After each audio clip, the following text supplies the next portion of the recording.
Bonjour tout le monde, je suis contente de vous retrouver dans une nouvelle vidéo. J'espère vraiment que vous êtes prêts pour de la pure gourmandise.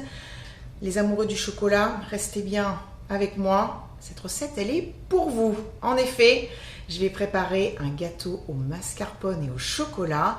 Et puis, je vais y ajouter un glaçage. Ça va être une pure merveille. Et n'oubliez pas que dimanche, c'est Pâques.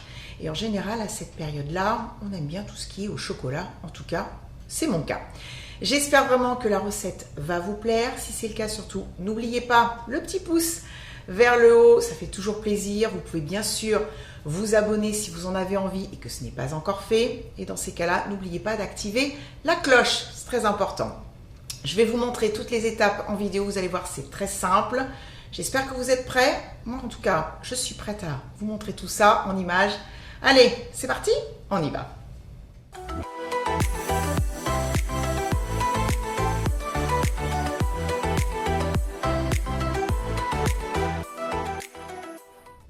Pour faire le gâteau, il me faut du chocolat noir à pâtisser. Celui-là est à 64% de cacao, du mascarpone, du sucre glace, des œufs, de la farine, de la fécule de maïs et un petit peu de sel fin. Pour le glaçage, le même chocolat que pour le gâteau, du café en poudre, du sirop d'érable et de la crème liquide entière. J'ai mis mon four à préchauffer à 160 degrés. Je vais commencer par faire fondre le chocolat. Alors moi je le fais toujours au bain-marie, donc faites comme vous avez l'habitude de le faire. Si c'est au micro-ondes, il n'y a pas de problème. J'ai mis un fond d'eau dans une casserole.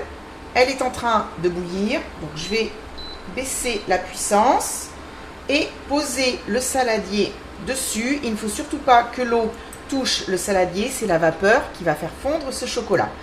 Donc je vais laisser faire, ça va prendre quelques minutes et puis je vous retrouve ensuite pour continuer la recette. J'ai mis le mascarpone dans un grand saladier. Je tiens juste à préciser que le fromage est à température ambiante. C'est un peu plus facile à travailler dans ces cas-là que quand il est vraiment froid. Je l'ai sorti du réfrigérateur en fait une demi-heure avant de commencer.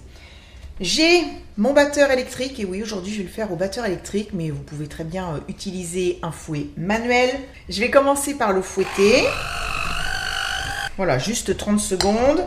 Je vais maintenant ajouter le chocolat fondu. Donc là, ce qui est bien, c'est qu'il est à peine tiède. Allez, je le verse et je fouette en même temps.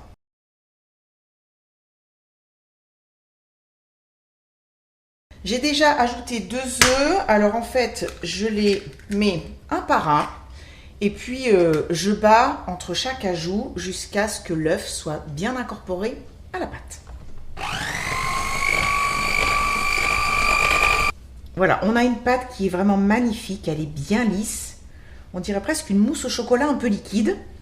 Ou une crème au chocolat. Ça fait envie. Je vais ajouter le sucre glace. Alors, je vais le tamiser parce que sinon, je pense qu'il va y avoir des grumeaux. Je vais mélanger avec la maryse, avec le batteur électrique, je ne vous dis pas, le sucre glace, il y en aura partout. Je vais ajouter la pincée de sel, comme je le dis, toujours un petit peu de sel dans la pâtisserie, ça rehausse les saveurs. Et puis, je vais faire comme avec le sucre glace, donc la farine et la fécule, je vais les tamiser. Et il n'y a plus qu'à mélanger. Pour être sûr que ma pâte soit bien lisse, magnifique et surtout bien homogène, je vais redonner juste un tout petit coup de batteur électrique.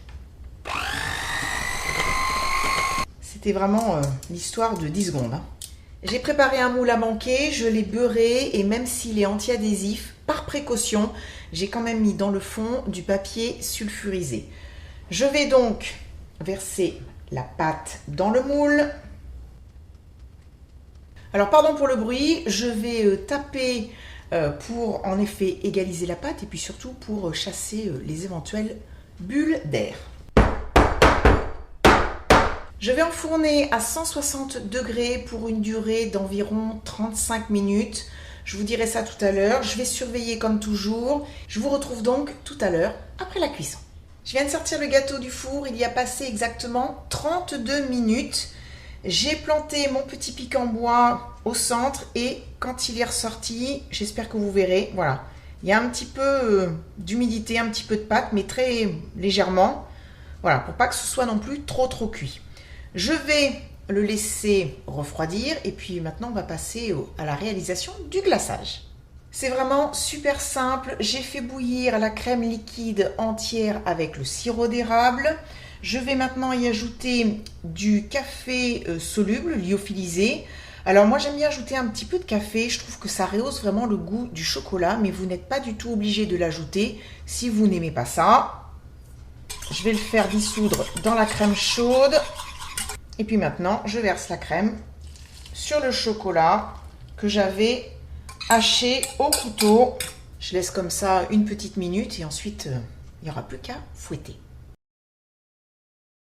Le glaçage est fait. Je vais maintenant le laisser refroidir à température ambiante.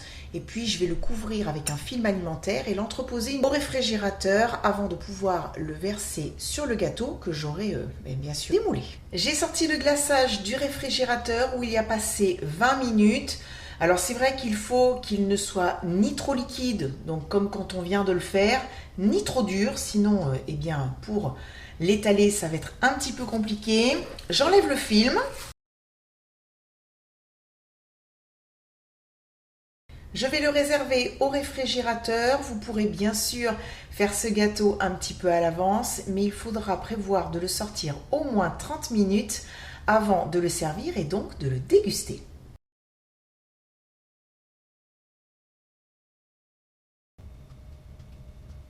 Il est temps pour moi de me régaler et je sais que ça va être super bon.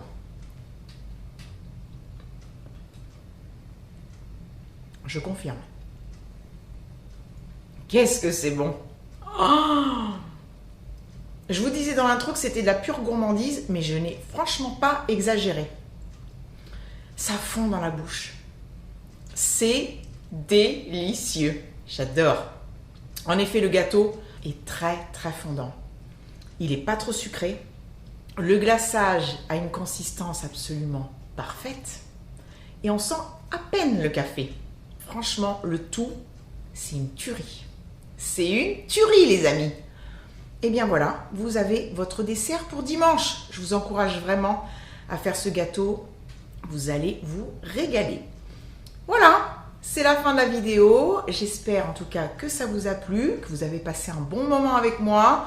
Je vous souhaite un très très bon week-end de Pâques. Profitez-en. Puis moi, je vous retrouve la semaine prochaine pour de nouvelles vidéos. Je vous embrasse très très fort. Merci pour votre fidélité et prenez bien soin de vous. Bisous, bye bye.